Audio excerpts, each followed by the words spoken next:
Hello, everyone. Welcome to another Halloween Season review. Today, I'm reviewing Teeter Tower, a dicey dexterity game. This is published by Game Right Games. It is a 1 to 4 player game. Takes about 20 minutes or so, maybe a little bit less, depending on how things go for you. But the recommended age for this one, ages 8 and up. I think you probably go younger with this one, honestly, depending on your kids. But this is a cooperative game where you are trying to build this tower and be able to place all of these different cards on here with these dice all the way up to the last card with this capstone die on top. And it's all balanced here on this big white cube on the bottom there, the base block. So let's go ahead and show you the game itself, some of the components. It is a long, kind of a long packaging here, which is kind of cool, plays into the theme of the tower element to it. The instructions, didn't have any issues with the instructions on this one. They were very clear. Again, there's some a little bit of change in difficulty, so some nice replayability here. We've played a few times. Look forward to playing this more and more. And as we've not been successful yet, but just trying to get the hang of it. There is can be a lot of strategy to this. But if you're playing with kids, you can kind of help coach them along. And if you don't coach them along, you can hopefully they'll also just learn a little bit between balance, right, and how to balance things out. So it's pretty cool. So there's the way they do that is by both quantity of tiles as well as the then they're called twisted tiles. Basically, you have a standard tile here, and I'll show you what that looks like. They're double-sided, and so then you have the twisted tile, and basically we'll show you what that means here in a little bit, but it changes the orientation of how you have to play these tiles. That's the top one, and these tiles onto the tower. But yeah, so very, very straightforward. We have some great illustrations and instructions here, some examples. But yeah, just the one page there, everything you need to know how to play Teeter Tower.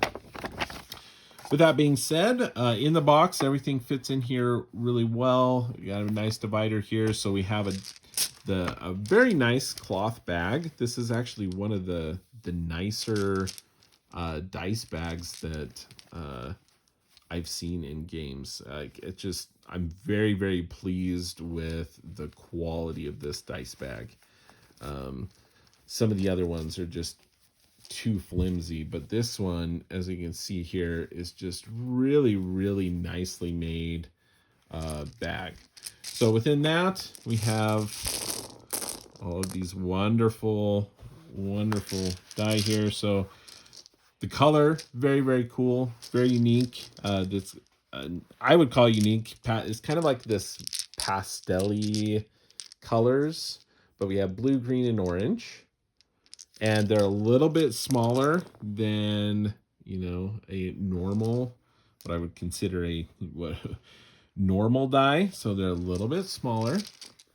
And yeah, other than that, they are the normal normal D6 dice. So, and yeah, they're great quality. So we have those. Other than that, we have the base block, which is quite different in size. This is what you are going to be starting on your tower. And then we have the actual capstone and capstone tile. So no matter what you're playing, this is set aside and will always be the last tile to be played on top. And then you need to place this little single triangle capstone on top. So that is your goal, is to get the tower all the way to the top and place that on there. Now, the setup of this is very, very simple. You're going to separate these into their colors. And depending on the difficulty, you're going to use standard, a mixture of standard and twisted tiles like this. They are double-sided, but depending on the difficulty, you may have some different ones here. Again, standard, you're going to be playing all with just these regular ones. You're going to shuffle these up and pull out 2 from each pile and put those back in the box. And then you're left with 4. This is for just the novice beginner. You would do the same here. In this, remove 2. Remove 2. And so that's your standard setup here. And then you'd have all these dice, and you put all these dice back in the bag, give it a good shake. And again, the quality of the components here is great. So I'm going to pull out 4 dice. And pull out 4 dice and give them a roll. And then based on this, then you're going to look and see which of the available piles here. You're going to take one of these, and then you're going to, you don't have to, you can place up to all of these dice, but you need to be able to at least hopefully place some. So what's going to happen though is you're going to look at this, and depending on the dice, the die placement rules, you are looking to see how am I going to set up the next one, basically. So to look at this, if I look at this, I can put any dice that has a 5 on it. I can place that in these white zones. However, this is green. So this green one can actually, it can go in any of the green areas, or it can overlap in one of the white areas as long as it meets that criteria. So I can put my green 5 right here, or it can overlap that area. What it can't do is it can't overlap that white area with the number 1 in it, because this is a 5. So with the green here, on green, it has a lot of freedom in its, and the 5s here, this has a lot of freedom of where it can go. It cannot basically touch or cover over any of these, the 6, 1, or 3 areas, but it can go anywhere else. Now, if I go look at this card here, I actually can't place this anywhere. So it's a blue background, so I can't place it in these areas. And there's no 5 here, so I wouldn't be able to place it on either of these tiles. So, I don't know. And I have 2 green die here, so it probably would be, I'm looking at this thinking maybe this will work best. There is also a 1. Now, that being said, there's a limited number of dice, and so the game ends either when the tower topples, you lose, you run out of dice before you place everything, you lose. So you have to be a little careful. You can't use all 4 dice every single time. You're just not going to have enough die to do that. So what you're going to do though is you're going to choose that, and once you can test them out and think, okay, how, and you know, talk as a group if you're playing with more than, you know, playing 1 to, what did I say? What did they suggested on this one? 1 to 4, 1 to 4 players. You can talk through it and think, oh yeah, or you know, look and say, because maybe someone's not seeing what you're seeing as options. So I could do this 1, but that 2. Yeah, this is interesting. So I think this one is really our best option here. So you could test it out beforehand. You can put the dice on beforehand, but really what you're going to do is you're going to stack this. And when you're playing the novice mode, as you stack these other ones, they need to align with it. So you can't angle it.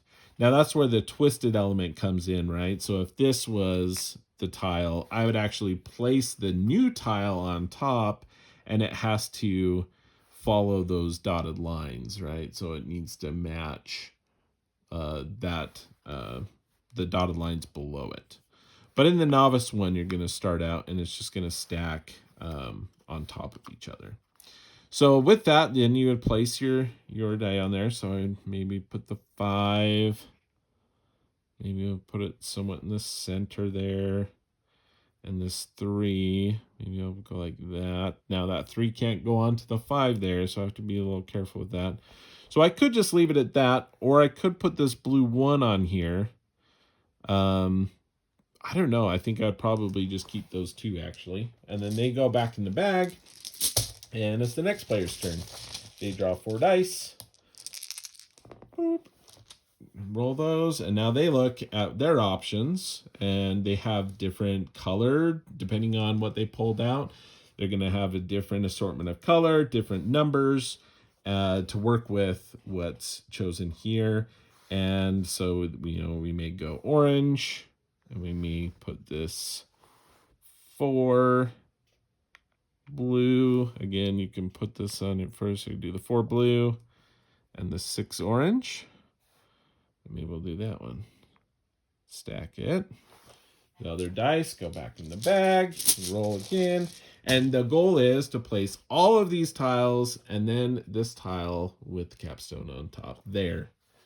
And it's really kind of a fun little puzzle game and dexterity game, and trying to understand the balance there. Everyone's working together to try to get the tower all the way to the top. And yeah, sometimes you get, some great dice assortment to come out and think, oh, this is perfect. This is just what I need. And sometimes you get it out there and you're like, oh, wow, this is not good. And you may want to try to do more, initially try to get more of those die out onto the tower, hopefully to, give it a good structure and good heavy base. But I tell you what, you get a card. I mean, one single card, right, is all it takes. One tile here with the balance not set up real great to cause it to fall. And so it's pretty challenging, I tell you what. And so, but it's fun. And I look forward to trying this out more and more. And it has a lot of replayability there with these kind of twisted tiles as well that change up. In some instances, it might be helpful to your case, but it changes that up. They're not all the same. So this one here is, again, a little more askew than the other, whereas this is still centered. This one really isn't. You have to get the corner of the tile there. And so it's pretty unique. I like it a lot. It's a Teeter Tower from Game Right, and I really been enjoying that one. So if that looks like something you'd enjoy, go ahead and check that out. That is how Lou sees it. Go ahead and hit the like button if you like this video, and consider subscribing. And appreciate you watching the videos. If you have any questions, feel free to put them in the comments, and I'll go ahead and answer those when I get a chance. Thanks for watching. We'll catch you next time.